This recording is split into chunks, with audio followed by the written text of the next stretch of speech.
Hey everybody, Sandra here from Plant Rich Sandra. Thank you so much for joining me today. I really appreciate your time. Today I have a very special guest. I would like to introduce you to my friend Kelly Miller. Hello everyone. And Kelly has been a successful nutritarian now for quite a long time and has really turned this into a permanent lifestyle. And so I asked Kelly, while we're here at the taping of Dr. Furman's TV special for PBS in New Jersey, I asked Kelly if I could interview her and pick her brain and get some ideas from her from a successful nutritarian. So I hope you enjoyed this interview and I hope you get a lot out of it. So thank you again. You're welcome. So much for joining me And today. that's a lot of pressure coming from this nutritarian who is probably way more successful than I have been thus far. Oh no! I think we're about equal on that. So as I've mentioned to you before, any of these questions, if you want to expound on them in any way, you have no time limit here. Say whatever comes to you, and because people are anxious to learn from those who are doing it. They say if you want to be a success, find somebody who is a success and do what they're doing. And you clearly have been a success at this. So people are very interested in hearing what you have to say. I'm a work in progress, and I think we all kind of are on some level. True. That's very true. We are. Okay, so my first question is, how did you become a nutritarian? You can answer these individually or you can group them together. Okay. Was there an aha moment, and did you have any specific health issues that concerned you? Yes, I had a lot of health issues. So basically for the first 50 years of my life, I ate the standard American diet, and that left me morbidly obese. I had high blood pressure, acid reflux, high cholesterol, all the standard things that you would expect someone to have that has been eating that way for 50 years. I had just been diagnosed with as a pre-diabetic, and I had fatty liver disease and rosacea, eczema. I suffered from a lot of things, and I had lifelong allergies, and all of that was horrible. But the thing that sort of came into my aha moment was that I had really bad chronic back pain for a long time, and it had gotten so bad that I was pretty much in agony every day for months and months. And I was really desperate to find a cure for that didn't involve a bunch of narcotics or surgery. So I Googled, I knew that I had inflammation, and I found Dr. Furman and found his book, Eat to Live, and read it from cover to cover and dove in the next day. Wow. So that's awesome. Very next day. Okay. So what were some of the parts of this plan, if any, that once you dove in that you actually did struggle with in the beginning that were very hard for you? Yeah, I found out later I was a sugar addict, but as we all know, our food is engineered to be addictive. So sugar, oil, and salt, make everybody crazy for food. And so being a chocoholic and a sugar addict, dropping all that was difficult. My withdrawal lasted, thankfully, only 3 days. Some people suffer for 7. Most people are around 7, I think Dr. Furman says. But I struggled with the withdrawal headaches and whatnot. But the plan itself, I struggled with eating all the vegetables, like eating, I would bring out a scale to see what is a pound of raw vegetables, and I was just like, oh my gosh, I can't eat that much salad, because most people are used to eating a little salad with a lot of dressing and croutons and cheese and all this stuff, and having a great big vegetable salad was difficult. And the more I took bites and bites out of this big bowl, the bigger this salad got. Like, I was not making any headway eating it. And I mean, I'm not going to lie, for probably a couple of weeks, I was just like, there's no way I can eat this food, like this quantity of food. And then it made me start hating salad for just a brief amount of time. I used to always love salad, but it was the standard American diet version, right? Things on the salad. Exactly.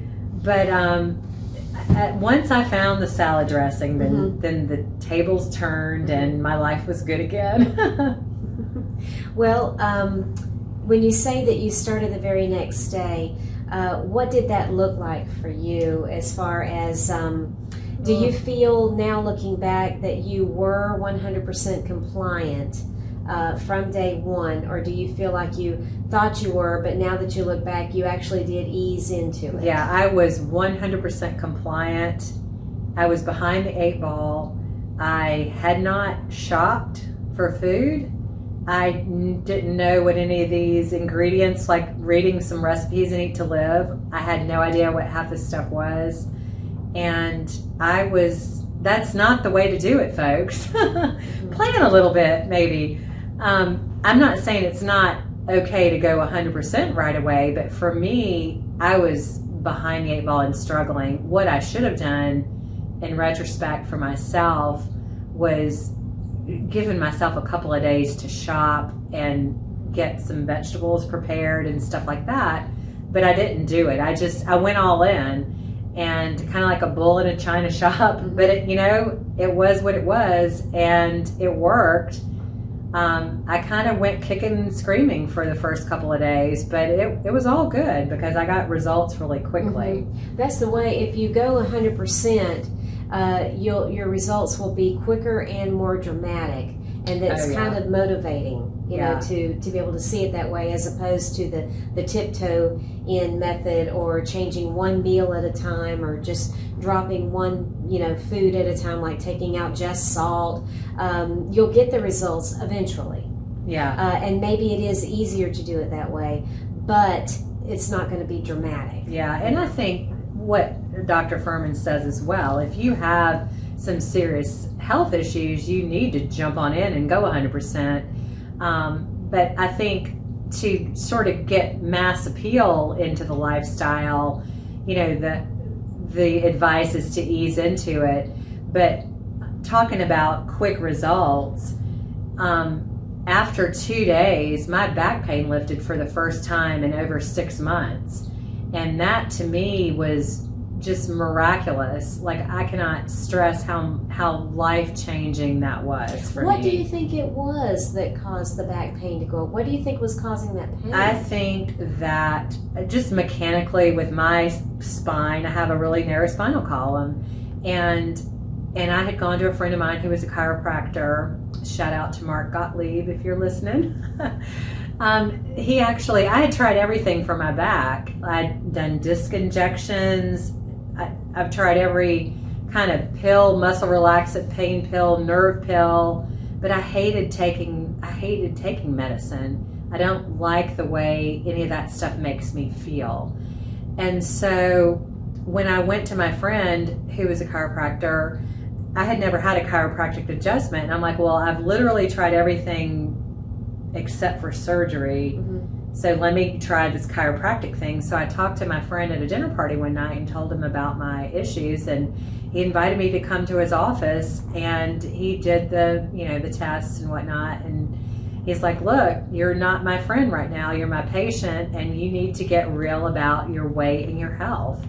You need to clean up your diet. And, in that appointment, not to belabor it, but it really, what stuck in my mind coming out of the appointment was that I had inflammation. And I had I think at the time, I didn't know it at the time, but I had eventually had an MRI. I had 5 bulging discs, or a couple of them were herniated. I don't really know what the difference is. I can't think of that right now, but in my mind, I had inflammation, and that's what stuck for me. So I went home that night and Googled anti-inflammatory diet, and that's when I found Eat to Live. Wow. That's really neat. So I Googled diabetic diet and got him. Anti-inflammatory diet. And so just to expand on the anti-inflammation stuff, so after reading Eat to Live, my brain focused on berries equals anti-inflammatory. And so one of my things that I did was make that kale, a smoothie with kale, a ton of kale. Never eaten kale before, but I had kale in there. And And I had bought a Vitamix, like, it's so funny. Why did I buy a Vitamix before this diet? But I had. It was destiny. You just happened to have I had a Vitamix that I had not had for long at all, and I don't even know if I'd used it yet. Mm-hmm. And so, because I was reading, about smoothies or juicing or something like that, and I had gotten a juicer, never juiced anything. But when I found one of the smoothie recipes in Furman's book, I just twisted it to what it sounded appealing to me, and I love berries, so I did kale, berries, just a little bit of pomegranate juice, water, and a big old chunk of ginger, and the flax and chia seed, which I didn't know what that was before day 2 of that. And so, yeah, that I credit that smoothie for, like, just mainlining, if you will, all those nutrients into my body. That and just cutting out all the bad, you know, I think it was a combination of both. Yeah. But it worked quickly, and that's what kept me going. All those chemicals. Yeah. You know, that they put in food that does cause the inflammation, and And the sugar and the dairy, and the dairy for me was cheese. Like, I was never like a milk drinker, but I did eat ice cream. So ice cream and cheese were my dairy. Mm-hmm. And then I was a chocoholic, so I had plenty of sugar. Mm-hmm. And those two things, that was the source, I believe, of my inflammation. Yeah. And later, that's what got rid of my allergies. Right. It took, as Dr. Probably the rosacea. Yep, all that. Mm-hmm. That inflammation. So my body was just one big massive inflammation. Mm-hmm. When my students say, I've got migraines, and I'm like, well, ditch the dairy. You know what I mean? Yeah. I have a good friend that has migraines too, and I've told her a million times. Yeah. She does Atkins, and she loves that cheese, and I'm like, you got to get rid of the cheese. Mm-hmm. That's something people don't want to hear. I know. You know. Yep. They want to hear the bad news about their beloved habits. Yeah. You know. Now, I don't know. You may have said this, but I missed it. What year did you become a nutritarian? April 29th of 2016. I think it's so cool when we can pinpoint the day. Yeah. October 27th, 2015. Yeah. It was not long after I'd turned 50, and, you know, the writing was on the wall. Mm-hmm. It was time to make a change. Things were not going to be getting any better. Nope. It was, my future was grim. Mm-hmm. Yeah. And it was time to do something. It was way past time to do something. Well, what you did was take matters into your own hands, educate yourself, and fix things. Yeah. Yep. You know? I did. I did it. And you didn't whine about it. And I whined a little bit. Well, but I mean, you know, you didn't like, I've got this and this. You did. It's like, it's self-inflicted wounds. That's right. That's exactly right.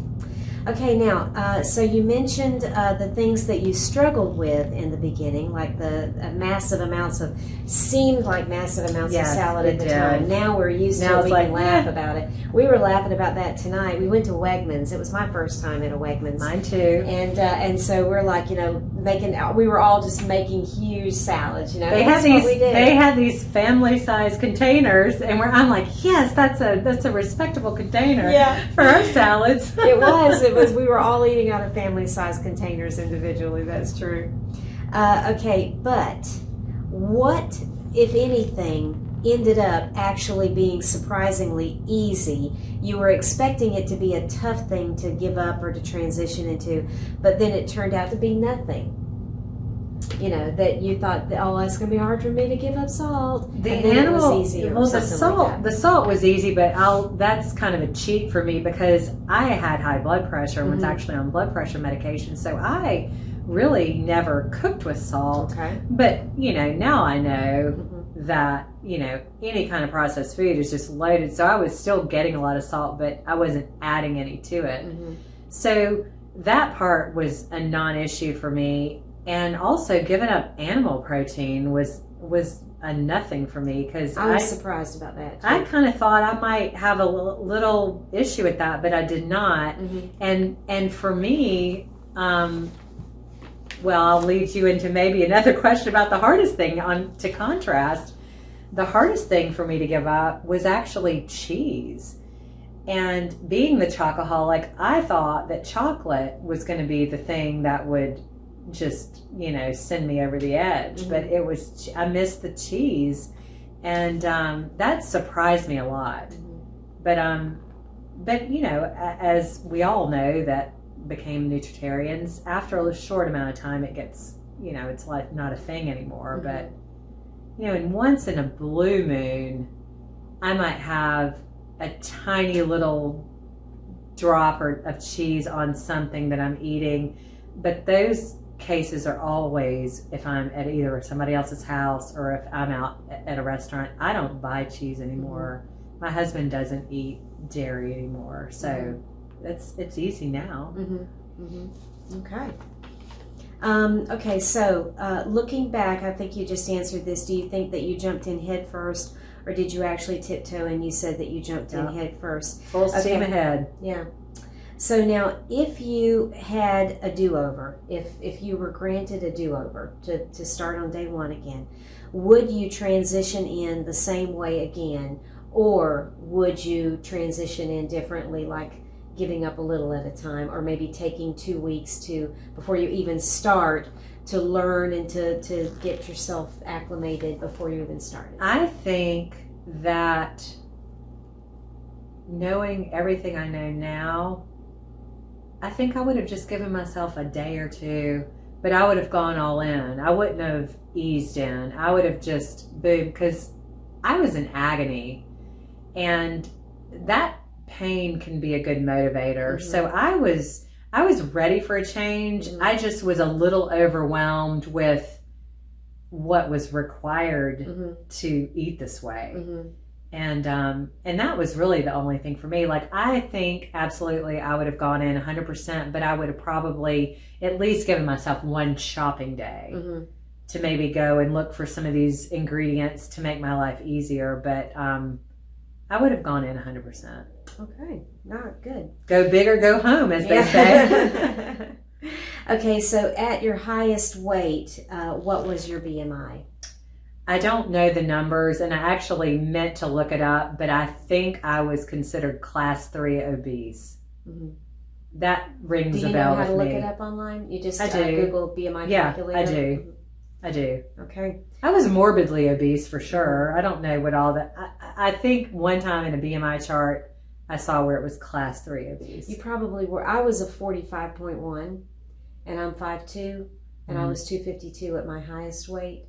So, what are you? 5? I'm sure it was 40, at least 40. Yeah, I'm 5'5.5". Mm-hmm. Age has shrunk me down. Yeah, it does. I used to be 5'7.5". It does. Yeah, it does. So yeah, because I was 5'2.5", and now I'm 5'2". And so,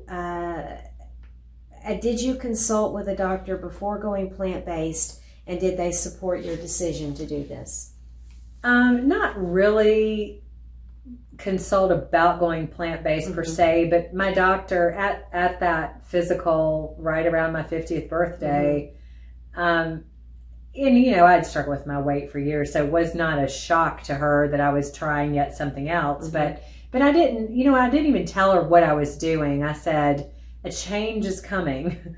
And when I got the news about the pre-diabetes, I'm like, can you give me a little bit of time before we have to, go figuring all this stuff out? And she's like, yeah, if you're gonna make a change and you're gonna be serious about it, then, message me in about a month, but, we'll set a follow-up for 2 months, but, check in with me on mm-hmm. the patient portal. So I'm like, okay, that's good. Mm-hmm. Let's do that. Mm-hmm. And, yeah, so wow, that's great. That she was very supportive. She didn't know I was doing plant-based, but she was all for a change and doing something that wasn't like, she was not a pill pusher, right?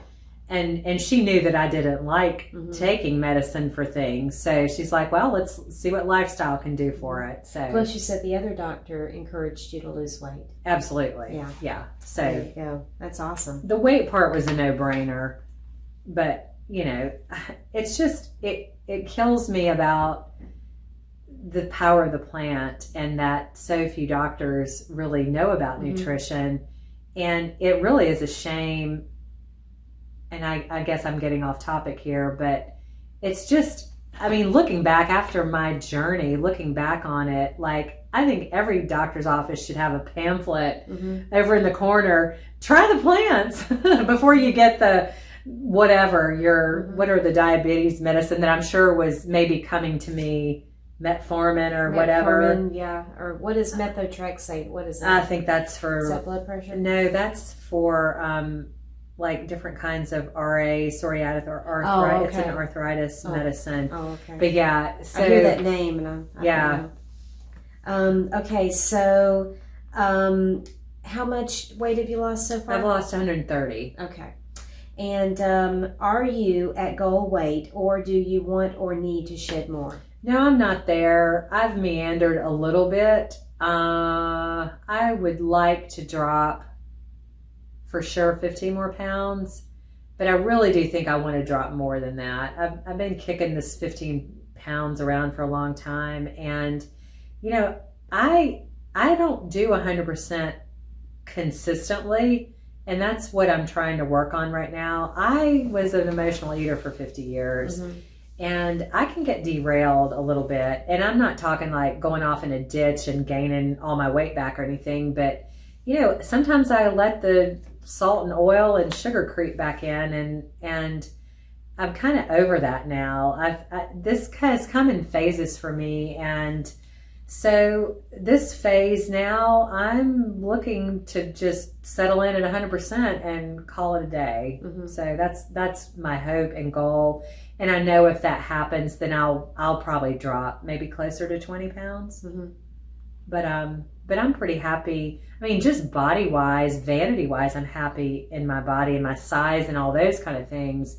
But I'm carrying some loose skin, and I don't think that's a significant amount of my weight, but I can identify the fat on my body. Right. Well, that actually my next question, because that is an important topic with a lot of women, especially morbidly obese women who have yet to lose their weight.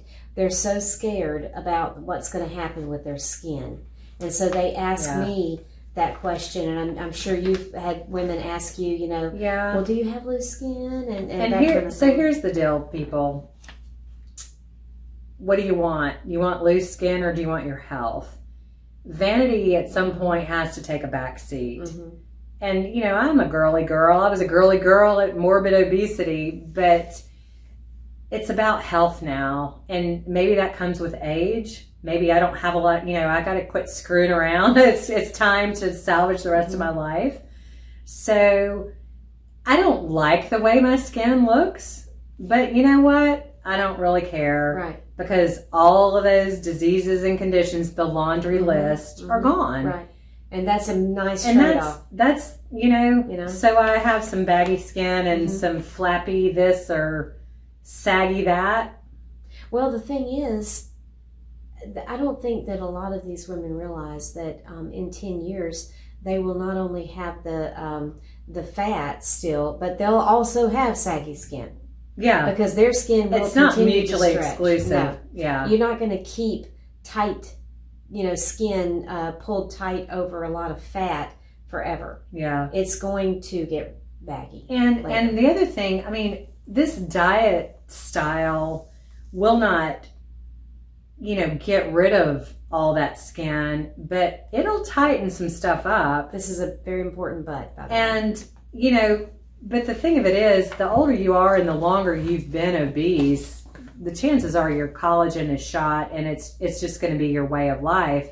But like things like your face, like if you see people on the standard American diet going on a diet and losing weight, they look gaunt and sickly. And while I've had a long day and I am 53 years old now, and I've got some lines and stuff going on and a little bit of neck going on, my face isn't like, gaunt and like, oh my God, are you dying or do you have cancer? You hear that with people that lose weight, and I'm okay with that, Plus, all the vegetables that we eat. I've had people talk to me about the color of my skin and how much better it looks now than it used to be. I was very pale, and now people are, the carrots and all have made a difference. Yeah. In the quality of our skin. You have a healthy glow. I mean, you feel good, and that's, and your skin is like, you look like you're like 20 with your skin. This woman is reverse aged. No, I don't think. I can't say that for myself, but you know what? I'm good with it. Mm-hmm. It is what it is. Plus, after you have lost the weight in a healthy way, you can always consider later some loose skin removal surgery, which is not as dangerous as liposuction. Yeah. So for obese women who are just trying to get rid of the fat the easy way and cheat and have it sucked out, those are very dangerous, But after you have had your weight off for a year or two, you might want to consider talking to a plastic surgeon about having some of it removed, and that isn't quite as dangerous. And then you don't have to worry about that saggy skin. Well, and then too, if you ever went down that road, and that's something I'm considering. I don't know if I'll do it or not. I'm definitely going to have some consultations, but I can only imagine that healing from any surgery as a nutritarian is going to be way easier.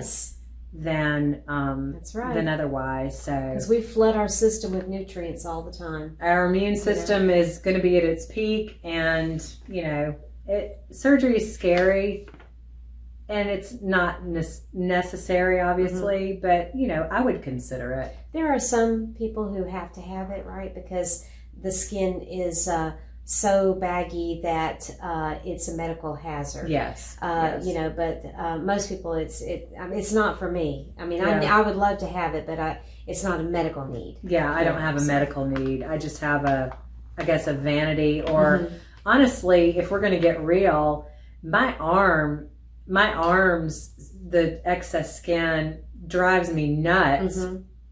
When I'm working out, and it's not a vanity thing. It's like the flapping, it drives me insane. And so for that reason, I would consider the surgery. Plus, it'd be nice. I mean, I've never gone sleeveless. Well, sorry about the girly vein thing, but I'd love to do that one day. I've done all this and, turned my life around. Why shouldn't I be able to rock some guns? That's right. And I've got some guns. If you pull my skin around, they look great. But I mean, I've got loose skin, and to be determined. But that's definitely something I'm thinking about. Well, when my granddaughter and I went to Daytona, I bought a sleeveless shift, one of those little muslin, real loose, pretty little comfortable things, And I wore it down just walking on the beach with her, but I was self-conscious to wear it anywhere else because of my arms, But it was nice. It was so nice to be able to feel, the wind and on my actual arms, which I don't ever do. And you live in Florida, humid Florida, humid hot Florida. I live in Texas, and it's 106 degrees in the summer. I don't want sleeves on. Right. I want to be free. We're still, a little bit self-conscious about, but there's hope for us because there's no more fat in there. Yeah. It's just skin. It's just skin. And so the big step has been taken. True. And it was a major chore, but we did it. Yeah, we did. Yep. And so now we have the freedom of considering and like you said, researching, looking into, discussing loose skin removal surgery. Yeah, absolutely. And I plan on doing the same thing. I wanted to give myself enough time to be down at my goal weight for at least a year, maybe even 2. To see what my skin's going to do, if it's going to shrink up anymore before I even, consider it. But and to stay there. Did your fasting help with your skin at all? I believe that right after I did the fasting that it did. And I still believe that I have some good benefits from it. I did put the weight back on. And I didn't understand at the time the whole concept of much lowered metabolism. Yes. And so I did not go off of the diet by eating sad foods. I still haven't eaten any sad foods, and it's been like over 2 years. But I did overeat on our foods. Yes. And so, it was too much. And so I did put, most of the weight back on. but there are benefits like my vision. It got better, but then it went back. Okay. And after I spent the money going and getting the new prescription glasses, and then my vision went back. So now I've got these glasses that are useless, and it's kind of funny, but I should have waited. I didn't realize I should have waited on that. Yeah. So some of the things were temporary, but I think that there are things that were going on, and then I'm much happier with my skin now after that. That's good. So yeah, I think that it did help with that. So, what are you most proud of so far in your health journey? Most proud of? I guess I'm most proud that I dropped the weight. In a healthy way. In a healthy way. Yeah, that'd be the most pride. I mean, and I'm proud I did it at my age too. Mm-hmm. A lot of women think, oh, well, if you're perimenopausal or, if you're that old, 50, that you can't lose weight anymore. And it's not true. Yeah. It's so not true. I think also just the fact that we did it turned it into a permanent lifestyle change. Yeah. And we did not. I've had people tell me, and I'm sure you have too, well, I just want to get the weight off quickly, and then I'll focus on a healthy maintaining plan. Yeah. It doesn't work that way. No. And so I think that the fact that we both looked at this from the inside out as it's got to be a permanent thing. From day one, we have to consider this permanent. Yeah. I'm proud of that. Yeah. That Me too. it was a mind shift. Yeah. Like that. And I know that this is my way of life. Mm-hmm. And I can say I cannot predict 100% with 100% certainty that I'll never have a bite of sad food. But I can tell you that will not be my lifestyle. Right. This is it for sure. Mm-hmm. I mean, it's just there's not a chance of me going back at this point. Right. I'm programmed differently now. Right. And it didn't happen overnight. No. But it does happen, and it's possible. It is possible. There's Very so many people in our tribe that have proven that it's possible. It's pretty awesome. Yeah, it is. It's a very self-affirming feeling, I think. Do you have a favorite raw vegetable? Whether or not you dip it in something, doesn't matter, but do you have a vegetable that you enjoy in its raw form that's your favorite? I guess my all-time favorite, even in sad days, was carrots. Okay. I mean, carrots are delightful. They're sweet. They're yummy. Bugs Bunny liked them. No, carrots have always been my favorites. It's one of the few vegetables that I ever would eat raw as a sad eater, and it's a go-to. They're just so easy. Maybe I don't know. I enjoy the taste of them, but yeah, that's probably my favorite. Okay. And do you have a favorite cooked vegetable? Well, it's funny because my husband's allergic to broccoli, but I think broccoli is probably my favorite cooked vegetable. And I've always liked broccoli, but a lightly steamed broccoli to me tastes sweet. Like it's got a sweet, subtle flavor, and it just makes me happy. Plus, I know what a powerhouse it is. So those two in combo, I love broccoli. It's a cruciferous. Yeah, I mean, it's got so much going for it. And I will say this, Wegmans does not have, at this location anyway, in Branchburg, does not have raw broccoli on their salad bar. They had cauliflower, but not broccoli. Yeah, and they had some adulterated, steamed version with oil and salt. So no broccoli for us tonight. That's right. So do you have, this is not here, but I want to ask this anyway. What is your favorite method of cooking vegetables? Because you've got roasted, you've got air fried, you've got steamed, you've got placed into a soup or a stew. Probably super stew, just for ease. And then there's water saute. Yeah. I think I like the depth of flavor from roasted better, but I love a quick water saute too. I mean, it's kind of, I actually bought an air fryer, but then I never used it. Twice, and Furman kind of, poo-pooed it a little bit at the last getaway because of the browning. And so I'm like, well, why did I waste that money? So I donated it. So somebody in my town recently got a brand new unused air fryer. Wow. Do you have a favorite fruit? Any berry. Probably. Even blackberries? I love blackberries. The seeds drive me nuts. I don't care about the seeds. You know, we get used to fishing stuff out of our teeth as nutritarians, whether it be broccoli or spinach or whatever. We keep our flossers pretty close. We do. I've got them in my purse. I was using it on the plane today. Honestly, any ripe fruit in season at its peak is delicious to me, but berries are probably my favorite. And so who knew they were in the G-bomb, so that worked out well for me. All right.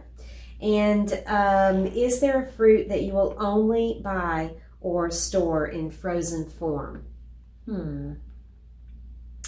Probably wild blueberries. I've never seen them any other way. Yeah, and they're really good. That is my favorite.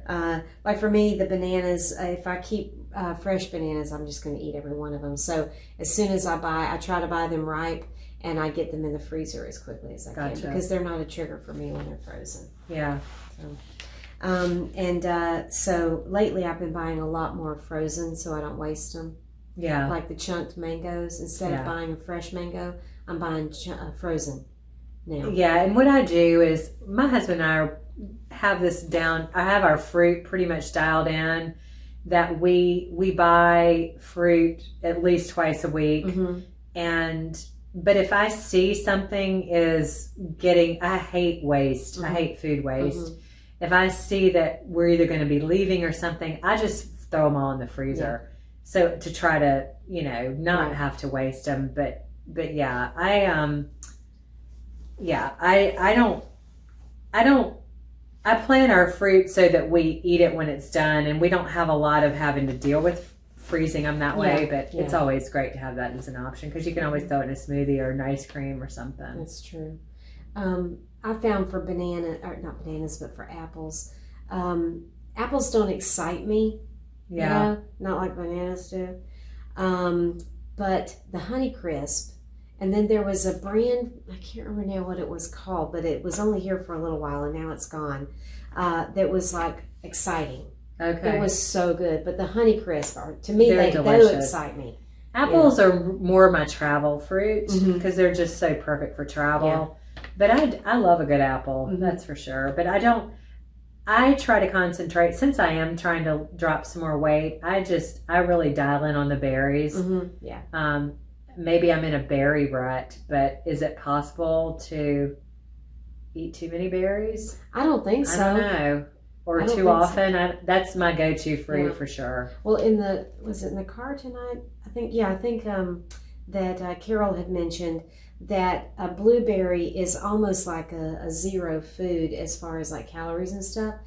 We don't have to worry about limiting them because they're so low in like the sugar and stuff like that you really could just eat as much as you want of them. And probably pomegranates too are one of my absolute favorite, but they're such a pain. They're so worth it. They're so delicious. They're tricks. YouTube has got tricks on how to cut them and then they just, like what? I love a good pomegranate though. Okay, so do you have a favorite nut or seed? A cashew is probably my favorite just because it tastes so sweet and yummy. Seeds, I'm kind of into pumpkin seeds these days. I like a good lightly toasted on the pan pumpkin seed and some soup, like black bean soup with pumpkin seeds on it. That's my favorite. Okay, and do you have a favorite nutritarian recipe? Well, the black bean soup, the Buenos Noches black bean soup from the website was my first soup, and the Austrian Gold or however cauliflower soup, that was my second favorite soup. So those are the top two soups. And now I'll say I like the creamy asparagus soup. Those are my top three soups. And this time of year I'm really into that kale and mushroom and artichoke casserole from the website. That's a delicious like comfort food casseroles. So those are probably my favorite recipes. Okay. Now you're making me hungry. Is there any food that you had never tried before or even heard of before, but now it's a part of your regular plan? Well, kale, I'd heard of it before, but I had really, literally never tried it. And I eat a lot of kale. I don't much like it raw in salads, but I'll steam it and eat it as one of my greens at night, or throw it in soups and stuff like that, or of course the smoothie. Yeah. And let's see here. What do you normally eat in a day? So I normally eat 2 meals a day. So I was doing intermittent fasting before I knew what that was. And almost always I'll eat a lunch and a dinner. And so almost always my lunch is the salad, the raw. And then I'll do the cooked for dinner, be it a soup or, a casserole or something like that. Rarely do I do cooked and raw at the same meal. I mean, sometimes I do, but most of the time it's just raw and then cooked. I don't know why, but that's just my rut. Have you tried taking like your onion and putting raw inside the cooked and stir it in? Oh yeah, I'll top raw. I mean, cooked things with raw onion a lot. And some people were talking about doing that with shredded carrots too. Take the raw carrots or raw zucchini or whatever raw, and just mix the shredded version or the spiralized version in as a raw in with your soup. Yeah, I mean, that's an interesting idea. And I just, I wonder if it's even necessary. Like, I feel like when I eat my ginormous salad, I get all the raw I need. Yeah. And then going back to eat to live, the, striving for a pound of raw and a pound of cooked today. So that's kind of my brain locked in on that. And that's kind of how I've rolled ever since. And I'm very much a creature of habit. And that's, 99% of the time, that's how I do it. I think for me, since, I mentioned that I don't eat my raw vegetables usually in the form of a salad. So I'm not having a bowl with all the raws in it with a dressing. And so I can't hide the raw onions in a salad since I'm not eating it like a salad. So if and I don't want to just eat raw onion. So that's when I sprinkle it over my soup and good. I mix it in, and that way I'm still getting my raw onion, but it's just disguised, So that was kind of one thing that got me going on that. I can totally see that. And then I've also I've got some friends that live up north who say that they don't want to eat the cold vegetables in the winter because it's so cold where they are. So they'll shred up kind of small, and then they'll put some of their shredded version of their raw vegetables in their hot soup. And that kind of disguises that. And I've done the reverse of that. I've actually ladled a big old spoon of that black bean chili or black bean soup on my salad and made like a gloppy little worm salad. Yeah, there you go. Okay, and what percentage of compliance are you? These days I'm rolling at 100. I've been, I got sidetracked on vacation not too long ago. It's easy to do. It still was 95%, but, Furman's right. It's so much easier to do 100%, but my addictive brain, bucks that sometimes. If I go off plan, sometimes I go off plan. But I don't think I've ever been under 80% ever. I just don't. It's my new way of eating. But like I said, it's not to say that I don't go off plan some. It's just not a train wreck like it could be, I guess. Well, I mean, people talk about, one little thing, they can pinpoint the time, the date and the item that they cheated with, and how that started them down that slippery slope, and it took them months, or even years to get back on track. I can relate to that. I can. So my next question, you've already answered. Your experience with intermittent fasting is yes. Yes, love it. Have only exclusively done that. And you prefer to skip breakfast? I skip breakfast because it's a lifestyle thing for me. I like to get up and work out in the morning. I work out. I do a lot of activity, a couple hours worth. Then I work for myself now, and my husband and I are semi-retired. So I'm fortunate that my schedule is very much my own these days, but I do a lot of self-care now.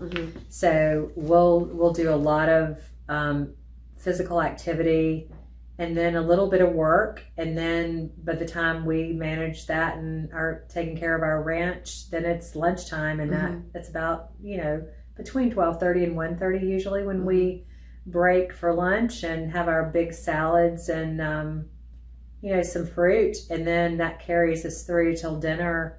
And we eat dinner maybe 6-7 o'clock, and we go to bed around midnight. So I don't have time to eat breakfast in the morning. And I really, even in my sad days, I didn't really eat breakfast much. I mean, maybe on the weekends, all the pancakes and all the nasty stuff, I would eat an occasional breakfast on a weekend, but I was never a breakfast person. It just feel blessed.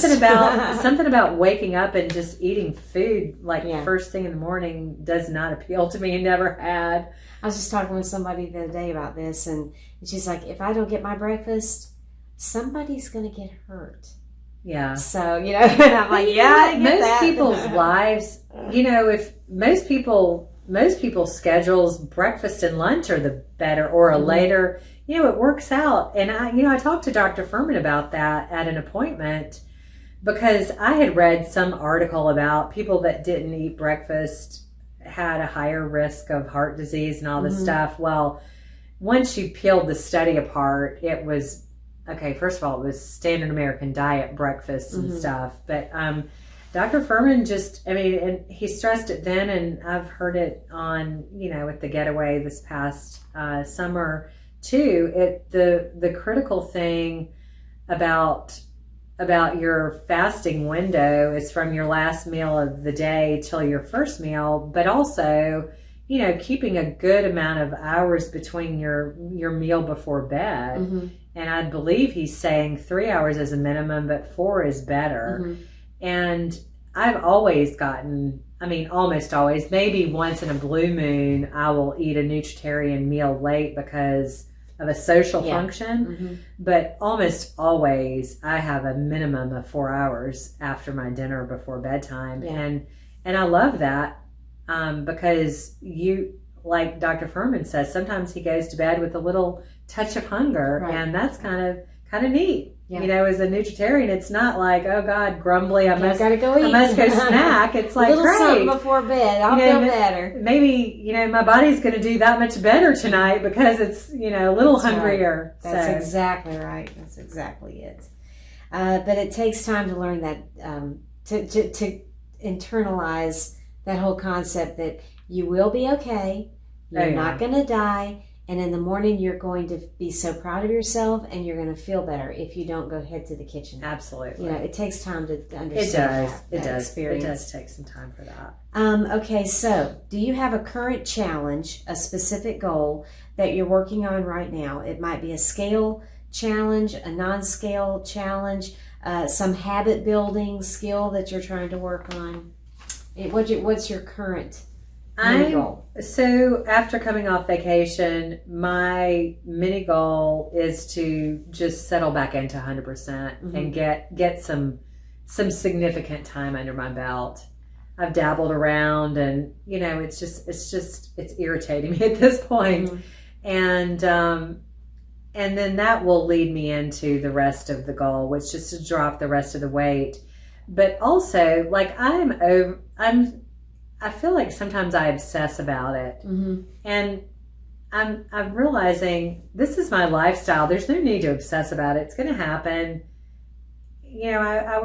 I spent a lot of time a few months ago, like, almost mired up in it. The thought of, like, will I get to goal? Will I not? And I just got to put all that kind of talk out of my head and just look at where you are today. Compared to, say, 3 years ago. And you've come so far that, even if you're not at that ultimate goal yet, you've just come so far, and it's permanent, and it's real, and it was from the inside out. And that's saying so much. So I It agree is. with you. It you is, know? and that is an important point. But then it's like you look at the health of it all, and I love Dr. Furman talking about making exceptions and or cheat meal. People talk about, well, don't you get a cheat? I just had this comment yesterday. I went to somebody's birthday party, and there was this big cake, and it was a beautiful cake, but I wasn't even tempted. I wasn't eating it. I knew I wasn't going to have any. And food pushers come at you, and they're like, don't you get a cheat day? And then I quoted Dr. Furman because this is my favorite. Well, why would you choose to poison yourself on the weekend? Or why would you choose to poison yourself on Fridays? And that sounds funny and everything, but if you really think about that food is poison. Right. And, God help me, I'll still eat sugar from time to time, and I know it's poison, but my goal is to just be these rock stars and just lay that stuff down for once and for all, and not even have it be a blip. Like, it's never going to cross my lips. I said, like you're saying, I see it as poison. And so it doesn't, it's not good for anybody. So I'm not going to give it away to anybody. Like if it had Halloween candy, I'm not doing anybody any favors by just giving them my leftover Halloween candy. Exactly. And so it's not the real thing. Yeah. It's the way I feel about that. But I had another point. It'll probably come to me in a minute. It'll come to me in a minute. Okay, what about exercise? Oh, gosh. As a morbidly obese girl, I exercised. And I exercised because I had to, because of my back. If I didn't walk and distance walk and get a lot of activity, my back would have been a million times worse. So I have always... You kept it limber. I had to keep it limber. And for anybody that has back pain, the worst thing you can do with back pain is to get idle. Yeah. And you can't tell some people that. Sitting is your enemy, and it sounds counterintuitive. If you're in the middle of a back spasm, the last thing you want to do is get up and walk, but that's really what you need to do. That's true. You need to get up and get that thing moving. And so I've always exercised. But, it's next level now because I don't have all that excess weight in my way. Right. And my resting heart rate is, so much better. But I love to work out. It is my mental therapy kind of thing. It's just, I love being outdoors, and it makes me so happy to work out. And I don't have to just go 100% strenuous all the time. I like to I'm a distance walker, but also run. So I just love it all. And I love that my body can do so much more now. And I took up yoga for real, seriously, this past, it's been just over a year now. And it's not like hardcore yoga poses, but what this yoga practice has done for me, and I have a wonderful instructor, Willie McDaniel in Kerrville, Texas, who's taught yoga for over 30 years. He is just amazing, and he has taught me so much more about body positioning, and that yoga is not about that. Yoga is about what's happening here. And as he likes to say, don't worry about getting your head to your knees, because nothing's going to happen when there's nothing magical that happens if that happens. It's it's about what's in here. And I don't know if it's between that and age, and just my body is so much better now, but I want to find the zen in life and be more in the moment and all that kind of stuff. And I think that a Nutritarian lifestyle kind of brings that out in people. It's like you get the happy, you get the happy thing going on. I agree with you 100%. Yeah, if you're around a group of Nutritarians, they're smiling. Yeah. And it's just you feel good, and it's just amazing. It's like, where was this in my life? And I remember what I was going to say. The next time a food pusher comes to you and says, "Can't you just eat one? Just eat one?" You can say to them, Okay, now picture me as an alcoholic. Exactly. Would you ever come to Yeah. me with a small shot glass and say, "Can't you just drink one?" Yeah. One I shot? mean, Come yeah, on, just it's not going to one, hurt. yeah. You can What- get back on the what's- wagon tomorrow. Yeah. Yeah. And no, you wouldn't. Nobody, would ever do that, or try to offer cigarette, to somebody Yeah. who had been off of cigarettes for a while. Yeah. And most people don't understand that it's a food addiction. Yeah. And so what you're doing is you're trying to break their good habit that they've been working on. When you offer that, just don't offer it. Yeah. Let them deal with it. And it on is their so own. funny and kind of sad that people really do think that we're missing out. I know they do. Yeah. Like, oh, you're so sad with your bowl of fruit. Yeah. And it's like, my fruit tastes way better I than know. that cake. Beautiful. Yeah. And I'll say this too, as a sugar addict, every time I've had a bite of sugar, Mm-hmm. it's never what you thought or remembered. And it's like, the addiction drives doing it sometimes, but it's never the same. It's never going to be the same. If I could just get my brain to lock in on that, like, why bother trying? Because it's not going to be the same. But it never is. Mm-hmm. And that stuff's not good. Mm-hmm. It doesn't taste good to me anymore. Right. So. Yeah, absolutely. So do you, I already know the answer to this. Are you more active now, and what differences do you see in your regular physical activities? Yeah, way more active, way more flexible. The fat's out of the way. Mm-hmm. So, my body can do way more than it ever could just because of mechanics. Yeah. But yeah, my heart rate, like I'm in tip-top shape. I could run circles around my even prior to obesity self. And it's funny too, like energy wise and physical capability, like I'm way more fit than people half my age, or some people, obviously not all people, but it's. And don't it's you love interesting. walking down an airplane aisle and not, bumping and scraping the side, both of the sides? And having, I just thought about this today, buckling my seatbelt into on the plane. What a long tail of a seatbelt I had. It's like, whoa, I was very, very, very overweight, but I was never, I guess my stuff was distributed in such a way I never needed an extender, but boy, was I I was like at the end. I had just started using it. I was at the end of the rope with the seatbelt. And now I have room to put my pocketbook, on the seat beside me, and curl my legs up, curl my legs, and do the little flipperoonie curl, and it's and to sit like this, or to sit like cross my legs and sit like Indian style on your feet.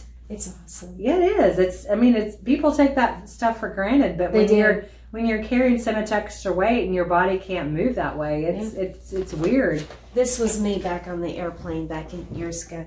I was like this, okay, and so if I could take the armrests, I could put my arms on the armrest, but I was always trying to be considerate. Yeah, you don't want to spill over into somebody else's seat. And I wanted them to feel like that I wasn't being a hog. Yeah. So I would just do this, and cross over my belly. I just put my hands like that and try to hold it.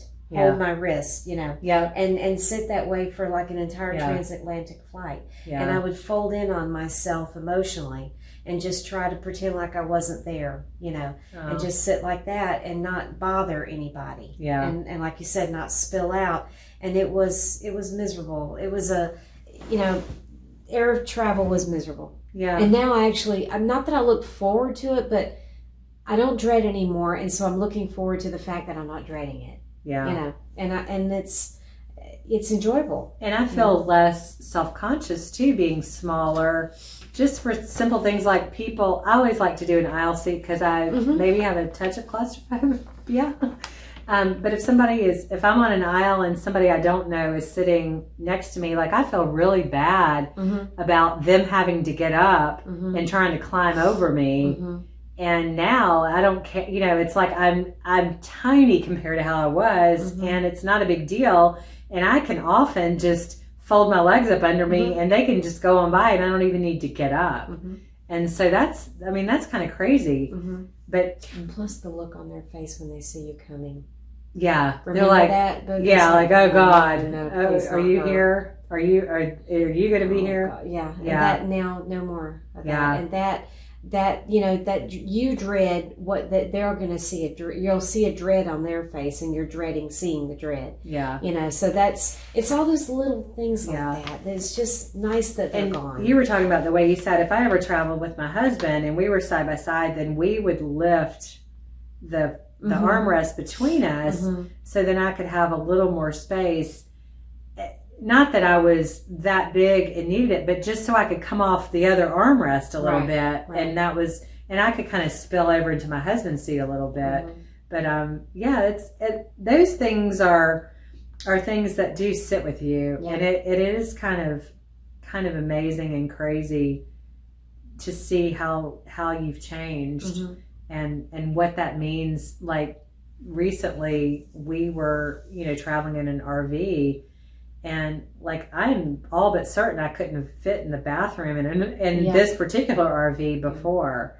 And not only am I fitting in it, but I can fling some elbows and stuff. So you kind of take that for granted. You do. And two things that on my coming home from France, because I didn't know anybody there. Well, the other teacher that was on my flight on that flight, we were not sitting next to each other.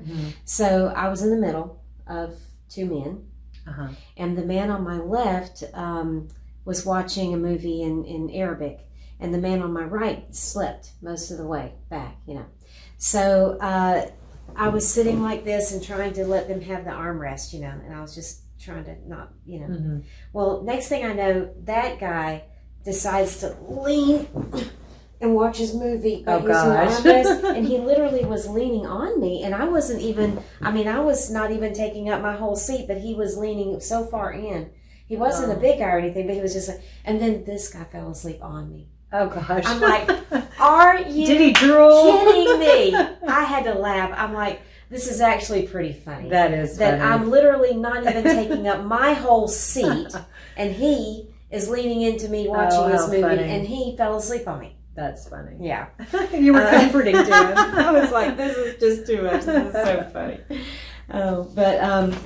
There was another, when you mentioned that, it kind of reminded me, and now I can't remember what it was, but it'll probably come to me in a minute too. Okay, so can you, it says here, can you name one or two things that have been major improvements? But we've pretty much done a good job on covering those. And besides Dr. Furman, which other plant-based doctors or experts do you make a point of following? I don't make a point of following anybody, but I guess the only other one that I follow on any regular basis is Dr. Greger. I believe that he lines up most closely. He does, with and he's so funny. Like, I love him. He's awesome. But I locked in on Dr. Furman early on. The science makes sense to me. I appreciate that about him. It's not his plan. It's what science says. And to me, that's just, it's brilliant. So I feel like, why should I, I'm not going to say I blindly follow. If Dr. Furman told me to go jump off a bridge tomorrow, I wouldn't do it. But like, I feel like I trust the man. He saved my life. I trust him with my life, right? And, it's not a blind cult following or anything like that. It's just, why bother? If it's not something I'm hearing Dr. Furman say, then it's not on my radar. Right. And that's like, for me, it's one less thing I have to be worried about. Right. He's my guru, and I'm dialed into what's going on. I keep up with what the man says. Like, I love Dr. Furman. Well, and I think, like what you said, this whole business with the nuts, that was a big deal a few months ago. Oh, yeah.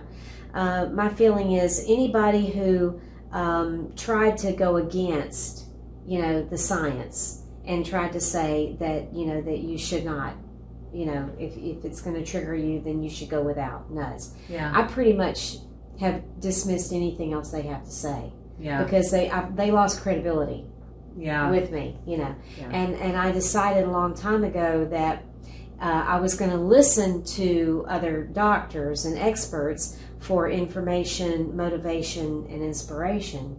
But if any of them said anything that was conflicting with Dr. Furman, I was going to defer to Dr. Furman. And that's exactly I will listen. Like, I love listening to other, like the Food Revolution, any speaker that's, kind of aligned with a health movement. I will listen and happily listen to what people have to say, because it does interest me. But just what you said, if anything is contrary to what Dr. Furman is putting out based on the science, it just goes right past me. I just dismiss it. Like, if anybody starts talking to me about keto, just the same way I would, then at that point my brain does a gloss over, and until they're finished saying whatever it is. And I love that, because I feel like Dr. Furman is a one-man mission to heal the world. Well, he's the gold standard. He is. He's the gold standard. Yeah. And so I agree with you. I don't like debate and argue with people, like you said, when they start talking about keto or when they start talking about, some people are like whole food plant-based, but they also pull in a lot of the processed vegan food and stuff like that.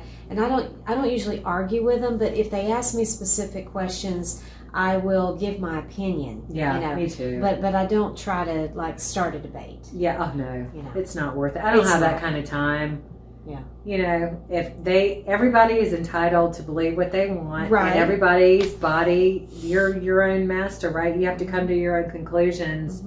And your body will tell you. Yeah. And that's sort of my point. My body, this Nutritarian lifestyle has healed my body. Right. Why would I do anything else? Can't argue like, I with the can't. results. What could have possibly improved more or faster than my health did eating this way? So yeah, I'm good. So look at me, and then you make your exactly. Yeah, I'm good with Dr. Furman. Thank you very much. Yeah, I'm 100% in agreement with you on that.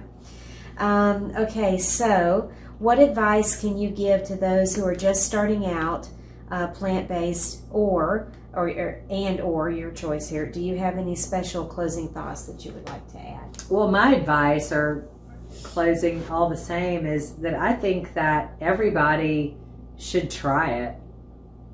If you're not already plant-based, start reading a Furman book and educate yourselves, because we've all been taught such bullshit.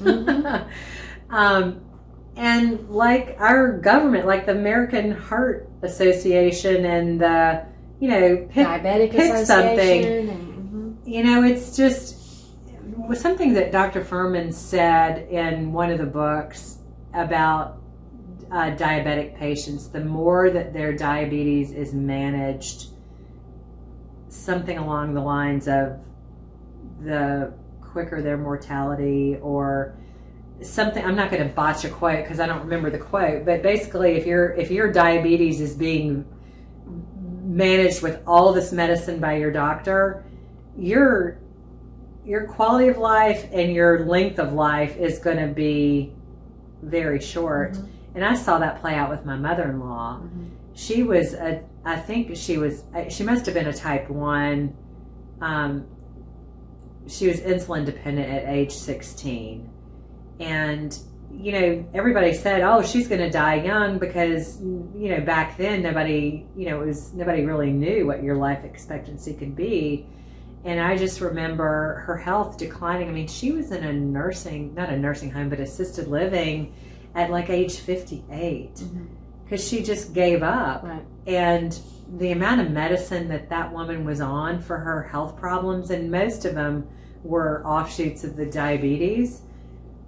It was nuts. It's very sad. It was very, very sad. And to me, if you can stay away, I mean, there are medicines that are life-saving, and I get that. And I'm not saying anti-medicine, but as Dr. Furman says, you don't ride for free with this medicine. There's going to be side effects. There are very few medicines that don't have some kind of side effect. Yeah, they're poison. And so, if you can minimize your need for any of that, then you're better off. Well, like when I did this summer with the water fasting, Dr. Asa did a little presentation called Curing the Cure. And so what he was saying was, let's say that you get a fever. Mm-hmm. Okay. Well, the fever is your body's attempt to self-heal, because it's trying to kill by heating up and killing some of the bad bacteria. Yeah. So, but what do? You run to the store and you get a fever reducer. Yeah. Okay. Or say your nose starts running. Well, what do? We run to the store and buy a nasal decongestant. But in reality, the nose running is our body's attempt to flush out things, And so our body will we'll get a headache. Well, the headache is an indication that something else is wrong. Yeah. So don't just go take headache medicine. Yeah. And Dr. Furman even addressed that himself at figure out the causes. The getaway this summer. He talked about that very thing, that people are so quick to jump to a pill. Mm-hmm.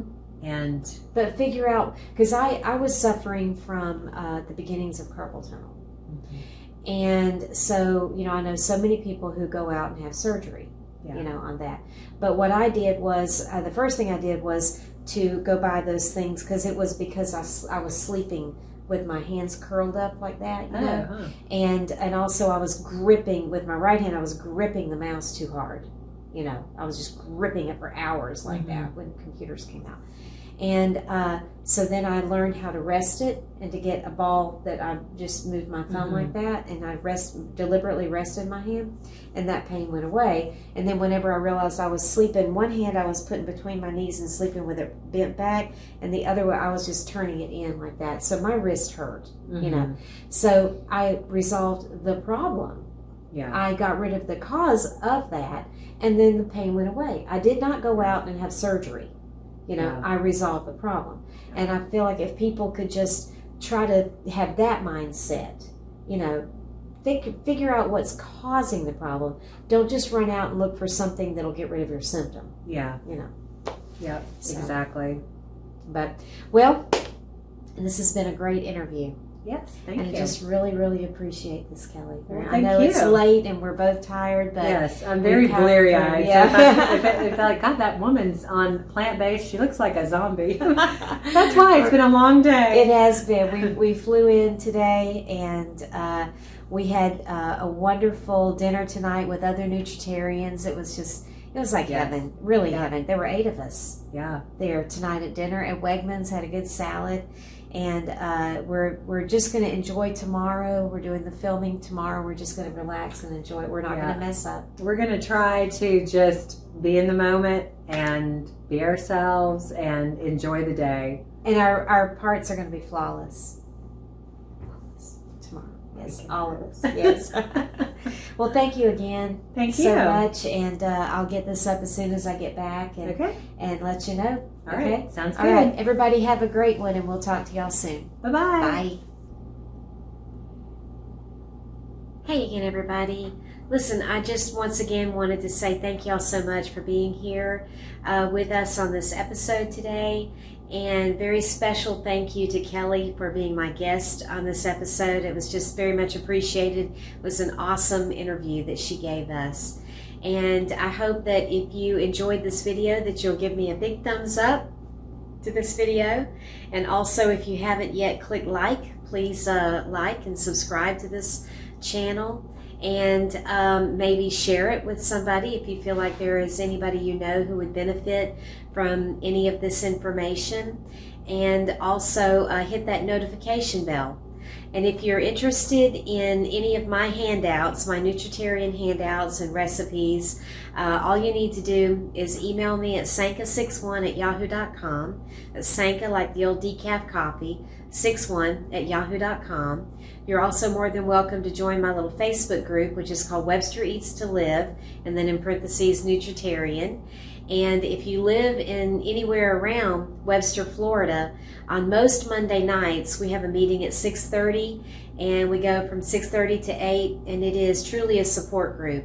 I begin every meeting with a little presentation and about some cooking method or recipe or some point that it's important to know about whole food plant-based. And then we do a Q&A, and we share struggles and successes and strategies and things like that. It's really an awesome group, and I'm very much enjoying that little group. So you're more than welcome to come to those meetings. So that's about all I wanted to say, and I hope everybody has a great evening, and we'll talk to y'all again soon. Bye.